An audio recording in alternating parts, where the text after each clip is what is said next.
Bonjour à tous, nous voilà en plein dans la semaine QVT, ou plutôt QVCT, le nouvel acronyme qui permet de mettre en évidence quand on parle de QVT, on parle avant tout de travail et notamment de conditions de travail.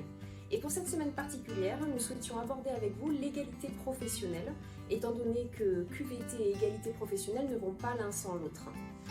En ce qui concerne la mission de l'assistante sociale en matière d'égalité professionnelle, il y a pas mal de sujets.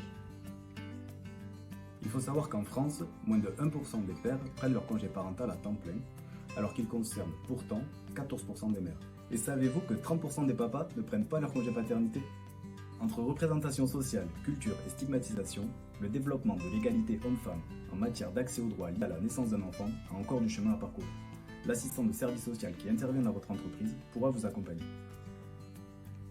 Votre assistante sociale vous accompagne dans la reconnaissance de votre handicap au travail et vous informe sur l'ensemble de vos droits. Ces actions participent à la prévention des inégalités afin que chacun puisse avoir les mêmes chances.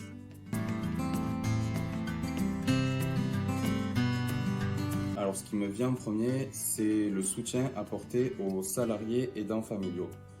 La charge mentale et physique que représente le statut d'aidant peut éloigner la personne du travail, ce qui peut donc créer des inégalités de traitement.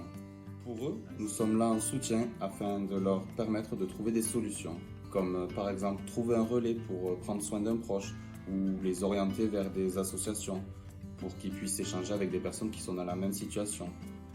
Le but est de trouver la meilleure organisation possible afin de limiter l'impact du rôle d'aidant et leur permettre d'allier l'équilibre entre la vie professionnelle et la vie privée.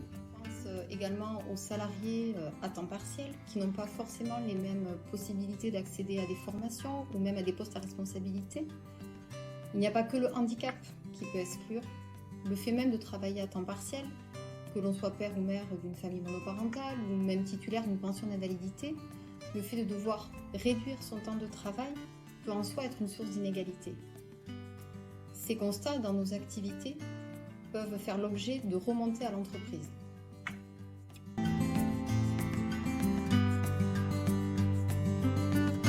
En bref, l'égalité professionnelle, c'est une question de choix, de droit, mais aussi de culture.